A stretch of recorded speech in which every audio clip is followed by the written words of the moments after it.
어느 날 한 율법사가 예수님을 찾아와 물었습니다. 선생님, 율법 중에 무엇이 가장 큽니까? 그는 율법을 가르치는 교사였습니다. 다시 말해서 유대교의 율법에 정통한 인물이라는 의미입니다. 그러한 그가 예수님께 왜 율법에 대해서 물었을까요? 예수님은 랍비도 아니고 바리새인도 아니고 그리고 율법을 배운 이도 아니었죠. 그가 예수님을 정말로 위대한 선생으로 인정하고 존경해서 이러한 질문을 던졌을까요? 그렇지 않습니다. 우리 22장 35절은 그가 예수님께 질문한 이유를 우리들에게 알려주고 있습니다. 성경 무엇이라고 얘기하고 있냐면 그 중에 한 율법사가 예수를 시험하여 묻되, 그가 질문을 던진 이유는 바른 의도는 아니었어요. 예수님을 욕보이고 예수님을 창피해 주기 위함이었습니다. 하지만 그 덕에 우리는 그리스도인들의 삶에 있어서 영원히 변치 아니하고 빛날 위대한 주님의 말씀을 가지게 되었습니다. 유대인들에게 이 질문은 대단히 중요한 질문입니다. 여러분, 철학의 변치 아니하는 명제, 질문이 무엇일까요? 고대 철학부터 지금 철학까지, 철학은 사실은 이 질문을 던지는 거예요. 그리고 그 질문을 다양한 방법으로 푸는 거죠. 그 질문은 무엇입니까? 인간은 왜 사는가라는 질문이에요. 인간은 왜 사는가? 사실은 철학은 이 질문에 답하기 위한 학문입니다. 이것은 마치 이 유대인이 던진 질문과도 비슷해요. 어떤 율법이 가장 큽니까? 하나님께서 시내산에서 모세를 통하여 이스라엘 백성들에게 율법을 주셨습니다. 그때부터 이스라엘의 삶은 완전히 율법에 종속된 삶이었습니다. 하나님은 이스라엘 백성들에게 이 율법을 주시고 이 율법대로 살면 복을 주시겠다 약속하셨죠. 10가지의 십계명은 613개의 계명으로 확대되었고요. 다시 그 613개의 계명은 다시 수천 가지의 세부 항목으로 확장되어져서 이스라엘 백성들의 삶을 지배하기 시작했습니다. 율법대로 제사를 드리기 위하여 누가 생겨났어요? 제사장들이 생겨난 거예요. 율법대로 그 율법을 후대에 전하기 위하여, 그때는 인쇄술이 없었으니까요, 누군가 다 필사를 해야 됐죠. 그 일을 하기 위하여 서기관들이 만들어졌습니다. 율법을 연구하고 옳고 그름을 판단하는 율법 학자들이 세워지게 되었습니다. 그리고 율법대로 산다고 자부하는 그러한 지도자층인 바리새인들이 나타나기 시작했습니다. 그런데요, 그렇게 열심히 율법을 지키고 그렇게 열심히 율법을 지켰다고 자부했지만 이스라엘의 역사는 어떠했나요? 처참했어요. 환난과 고난의 연속이었습니다. 끊임없이 외적의 침입을 받습니다. 우리가 아는 것처럼 북이스라엘은 결국 아시리아에서 멸망을 당하죠. 남유다는 바벨론에 의해서 멸망을 당합니다. 70년 후에 포로 생활에서 돌아와서 그리고 다시 나라를 세웠지만요, 얼마 안 가서 다시 유대는 헬라 제국의 식민지가 되고 그리고 다시 로마의 식민지가 되어져 버렸습니다. 2000년 전에 여러분들, 예수님께서 이 땅에 오셨을 때 바로 그 상황이 이 유다가 로마의 식민지로 살아가던 시대였어요. 이스라엘 백성들을 위해 하나님께 주셨던 율법이 오히려 백성들의 삶을 고통스럽게 만들고 있었어요. 유대인들의 관심사는 온통 여기에 있었어요. 도대체 우리가 어떠한 율법을 지켜야, 그리고 어떻게 지켜야 하나님께서 우리를 축복하실까? 이것이 모든 유대인들의 관심사였어요. 그러한 시대 속에서 예수 그리스도께서 오셨습니다. 그리고 하나님의 말씀을 전하기 시작했어요. 그런데요, 이 예수님의 복음은 달랐습니다. 예수님의 말씀에는 능력이 있었습니다. 그가 말씀하시면 죽은 자가 살아나고 병든 자가 고침을 받았어요. 주님께서 말씀하시면요, 상한 자의 마음이 위로를 받았고요, 절망에 빠진 자들이 소망을 얻었습니다. 예수님은 율법학자도 아니고 랍비도 아니고 바리새인도 아니었지만 주님의 말씀은 율법에 묶인 이 유대 백성, 이스라엘의 백성들의 심령을 흔들기 시작했어요. 왜냐하면 주님께서 하신 그 말씀이 율법이 아니라 하나님의 진정한 복음이었기 때문에 그렇습니다. 사랑하는 성도 여러분, 저는 교회의 소망이 여기에 있다라고 믿습니다. 저는 여러분들에게 오직 이것을 가르치기를 원합니다. 그게 바로 하나님의 말씀이에요. 여러분, 돈 버는 것이야 여러분들이 저보다 훨씬 더 잘하지 않겠습니까? 여러분, 경제를 운영하고 가정을 운영하고 돈을 벌고 혹은 기술을 하고 이런 것은 여러분들이 저보다 훨씬 더 능숙할 것입니다. 그러나 우리의 인생을 바꾸고요, 우리의 생명을 바꾸고 우리의 삶을 바꾸는 것은요, 여러분들 하나님의 말씀이에요. 여러분, 말씀이야말로 우리를 새롭게 하는 하나님의 능력이죠. 기독교가 세상을 움직였던 힘은 권력이나 물질에 있지 않았습니다. 하나님의 말씀대로 살고자 하는 이들이 세상을 바꾸었어요. 살아있는 말씀이 선포되면 변화가 시작되어집니다. 교회를 교회답게 하고 성도를 성도답게 하는 것은 오직 하나님의 말씀의 능력이심을 믿으시기를 주의 이름으로 축원합니다. 500년 전에 죽어가던 교회를 회복시키고 위대한 종교개혁을 일으켰던 여러분, 그 힘은 바로 하나님의 말씀이었어요. 오직 의인은 믿음으로 말미암아 살리라. 여러분, 이 말씀을 붙들고 마르틴 루터는, 존 칼빈은, 쯔빙글리는 죽어가던 중세 교회를 새롭게 했어요. 하나님의 말씀이 새롭게 성도들 안에 일어나게 되니까요, 위대한 변화가 시작되어진 것입니다. 성경에서 가장 아름다운 장면 중에 하나로 그려지고 있는 이야기가 있습니다. 사도행전 20장을 보면요, 유럽의 선교를 마치고 이제 성령의 인도하심을 따라 예루살렘으로 가고자 하는 바울의 이야기가 기록되어져 있어요. 바울은 알고 있었습니다. 예루살렘으로 가면 그곳에 환난과 고난이 기다리고 있다라는 것을 바울은 이미 알고 있었어요. 그럼에도 성령께서 그를 그리로 인도하셨습니다. 밀레도라는 한 항구에서, 해변에서 에베소 교회 장로들을 바울이 다 불렀어요. 그리고 그 해변에서 바울과 그 장로들이 함께 목을 얼싸안고 울면서 기도합니다. 이제 바울이라는 위대한 사역자를 떠나보내는 그 교회들의 마음은 어떠했을까요? 그 당시는 무슨 목회자가 제대로 세워진 것도 아니고 신학교가 있었던 것도 아니었죠. 오직 바울의 힘으로 교회들이 세워졌어요. 하나님을 전혀 알지 못하던 제우스가, 아폴로니, 헤라가, 아테네가, 이러한 신들이 지배하던 그 도시와 나라에 하나님을 주로 고백하는, 예수를 주로 고백하는 기독교가 세워지고 교회가 세워졌어요.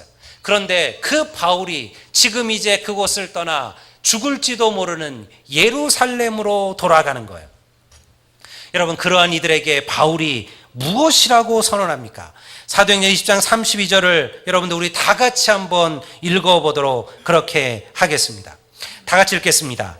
지금 내가 여러분을 주와 및 그 은혜의 말씀에 부탁하노니 그 말씀이 여러분을 능히 든든히 세우사 거룩하심을 입은 모든 자 가운데 기업이 있게 하시리라. 여러분, 지금 바울이 누구에게 교회를 부탁합니까? 다른 사람들인가요? 디모데인가요? 여러분, 혹은 다른 아볼론가요? 그들이 아니에요. 지금 바울은 사람에게 교회를 부탁하지 않습니다. 그는요, 내가 은혜의 말씀에 부탁한다. 내가 이 교회를, 성도들을 하나님의 은혜의 말씀에 부탁하노니 이 말씀이 여러분들을 능히 든든하게 세우리라. 여러분, 오늘 교회가 어려움을 겪는 이유는요, 사람의 문제가 아닙니다. 인재가 없어서가 아닙니다. 우리 교회는 사실은 많은 사람들이 더 필요해요. 주일학교도 지금 교사들이 없어서 고생이고요. 여러분, 중고등부도 더 많은 헌신자들이 필요합니다. 또 곳곳 사역마다 그러한 하나님의 일꾼들이 필요합니다. 그러나 여러분, 사람이 없다고 해서 하나님의 일이 막히는 법은 없어요. 여러분, 물질이 부족해서가 아니에요. 오늘날 교회가 어려움을 겪는 이유는요, 딱 한 가지예요. 여러분, 하나님의 말씀에 대한 갈망이 식어져 버린 거예요. 여러분, 이것이 오늘 우리의 가장 큰 문제예요. 하나님의 말씀을 귀하게 여기지 않습니다. 하나님의 말씀을 사모하지도 않습니다. 여러분, 우리 안에 은혜의 말씀이 사라져 버렸어요. 왜 바울은 은혜의 말씀이라고 얘기할까요? 능력의 말씀도 아니고 왜 은혜의 말씀일까요? 여러분, 교회를 세우는 것은요, 은혜이기 때문에 그래요. 여러분, 오늘 우리가 어떻게 이 자리에 서셨습니까? 여러분, 오늘날 교회가 무엇으로 움직여가고 있나요? 여러분, 교회가 왜 무너지나요? 교회가 왜 갈라지나요? 교회가 왜 분열되나요? 이유는 간단하죠. 우리가 은혜를 잃어버린 거예요. 우리가 하나님께 받은 그 은혜를 잊어버린 거예요. 혹은 그 은혜를 알면서도요, 우리는 그 은혜를 다른 사람들에게는 나누지 아니하는 거죠. 행위와 공로주의가 교회를 움직이고 있습니다. 여러분, 그러니 여러분, 사랑하는 성도 여러분들, 다시 은혜의 말씀으로 돌아가시기를 주의 이름으로 축원합니다. 하나님의 말씀 앞에 가슴을 치며 처절하게 통회하며 발버둥을 치시기를 주의 이름으로 축원합니다. 여러분, 그때 하나님께서 우리를 회복시켜 주실 것임을 믿습니다. 그러니 여러분, 이 주님의 말씀이 당시의 종교적 지도자들에게 두려움과 불안을 주었어요.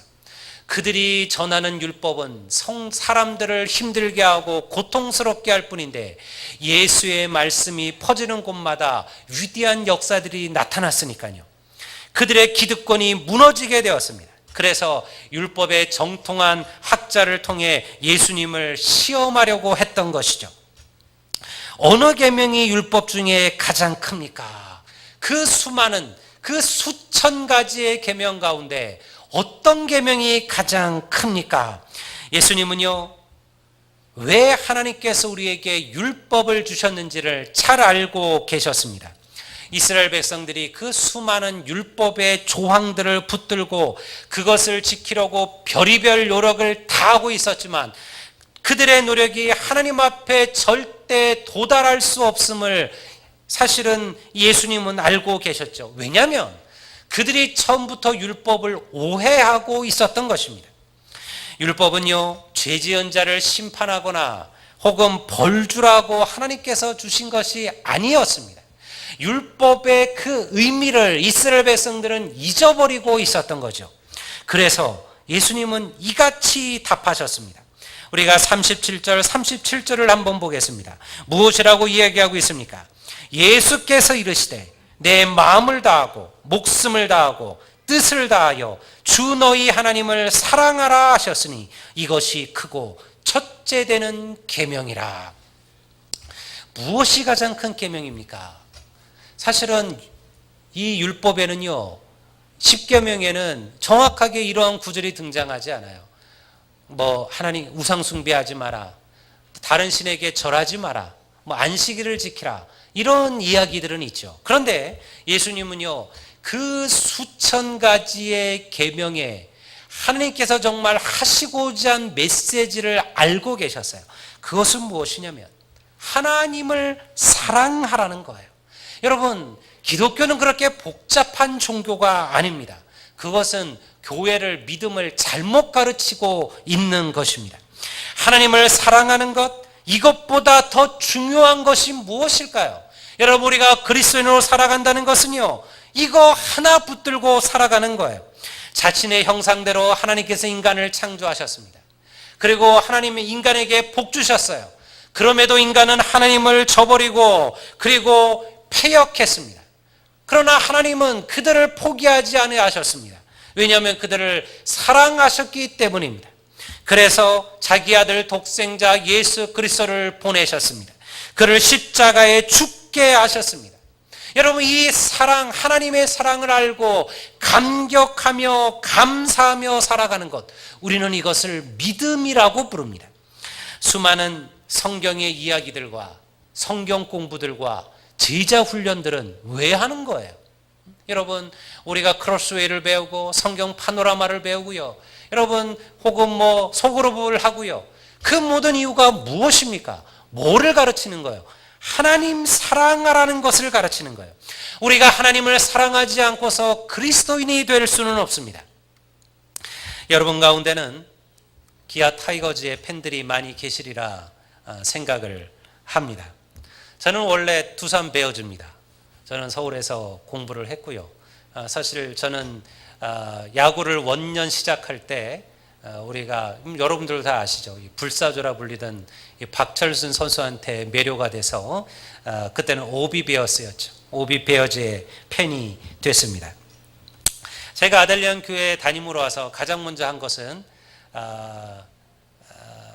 두산 베어즈에서 기아 타이거즈로 팀을 갈아타는 일이었어요. 저는 이제 기아 타이거즈의 팬이에요. 노력해요. 기아 타이거즈 어떤 선수들이 있고 이 선수들이 얼마나 매력적이고 얼마나 야구를 잘하며, 여러분 그래서 제가 작년에 와서 몇 번 그 기아 타이거즈 경기를 보러 갔었어요.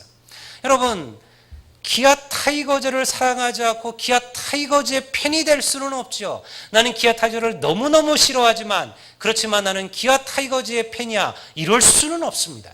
여러분 우리는 여러분들 하나하나를 다 아는 거죠.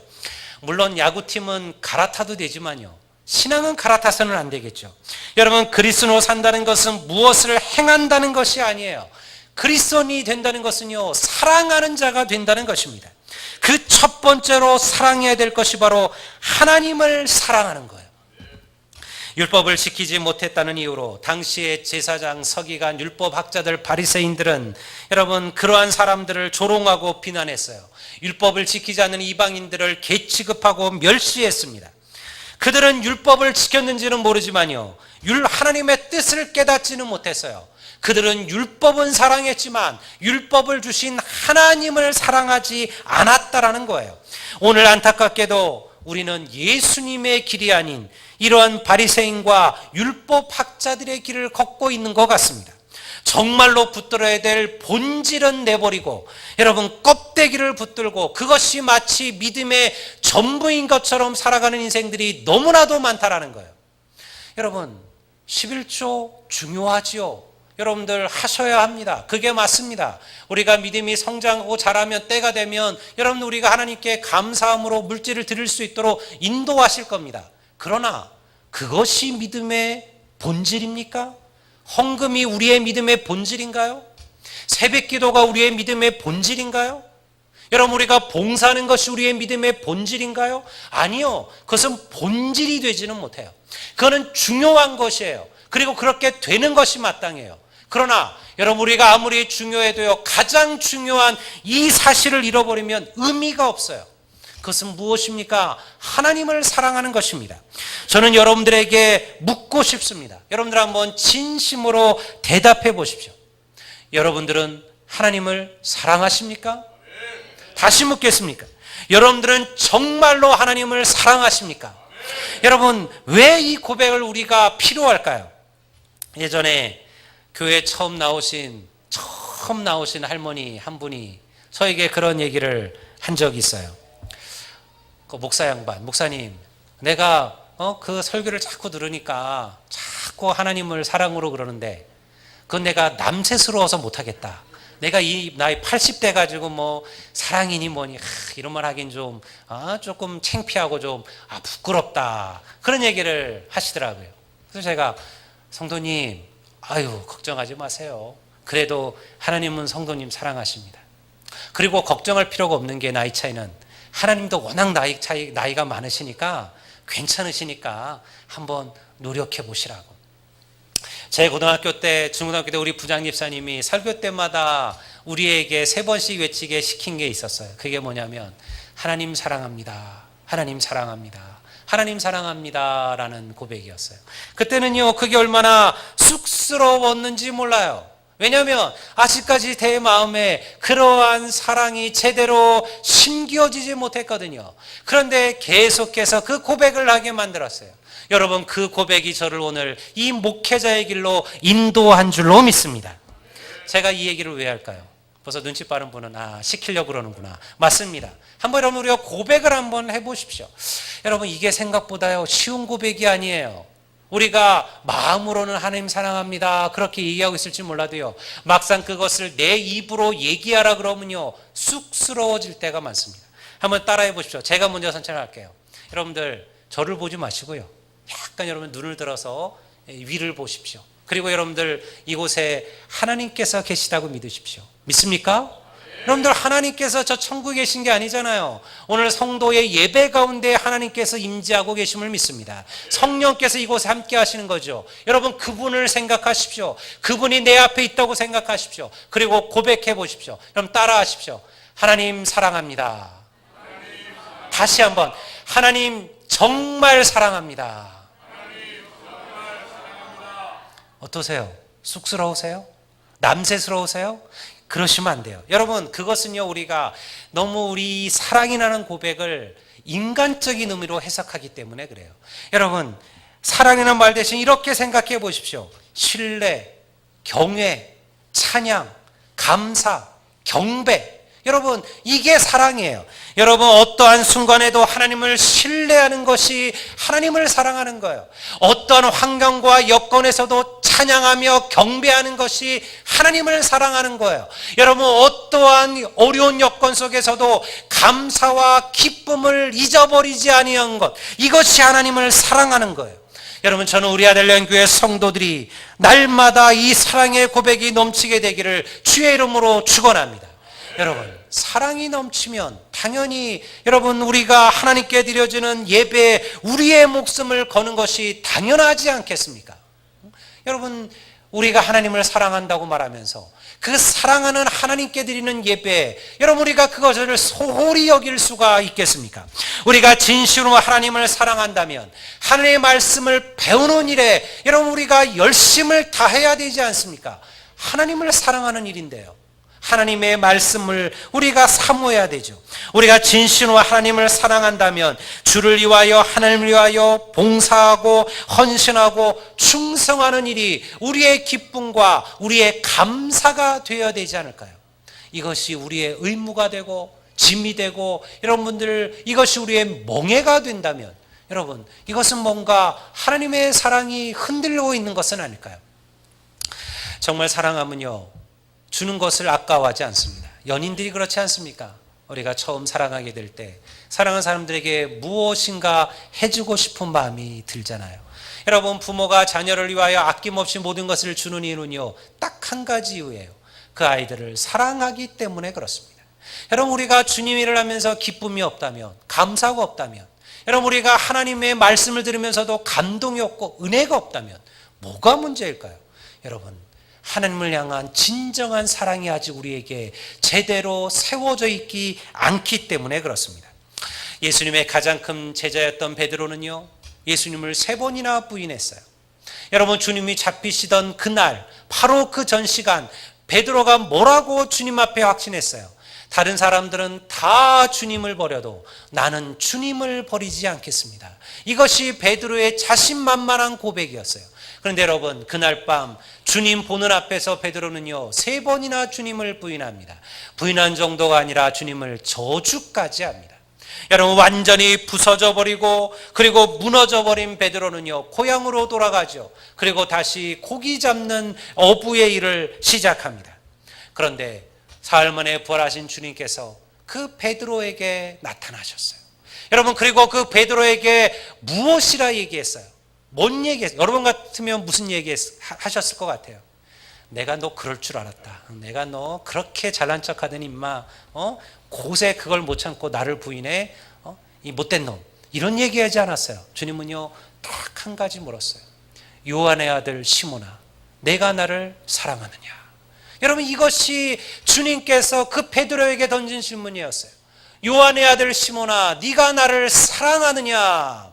여러분 3번이나 주님이 물었습니다. 베드로가 무엇이라고 답했어요? 내가 주를 사랑하는 줄 주께서 아시나이다. 여러분 그날 베드로는 회복되었어요. 사랑이 여러분들 진정한 사랑만이 진정한 회복과 용서를 가능케 하는 거예요. 여러분 그때부터 베드로는 어떻게 살았습니까? 주님만 사랑하며 살았어요. 자기를 사랑하신 그 하나님을, 그 예수를 위하여 그는요 목숨을 다했어요. 마음을 다하고 목숨을 다하고 뜻을 다하여 주님을 사랑했어요. 그리고 결국은 자기의 생명까지 바쳤습니다. 오늘날 세상에서 사랑은 흔한 말이 되어져 버렸습니다. 하지만 여전히 목숨을 다하고 마음을 다하고 뜻을 다하여 사랑하는 이는 많지 않습니다. 아델리안 성도 여러분, 하나님을 사랑하십시오. 여러분의 마음을 다하고 목숨을 다하고 뜻을 다하여 하나님을 사랑하시기를 소망합니다. 이것이 크고 첫째 되는 계명이에요. 뺄 것도 없고요, 붙일 것도 없어요. 하나님에 대한 사랑만이 우리를 이 세상에서 가장 행복한 교회, 가장 행복한 성도로 우리를 변화시켜 주실 것임을 믿습니다. 오늘 이 고백이 우리 모두의 고백이 되기를 우리 주의 이름으로 축원합니다.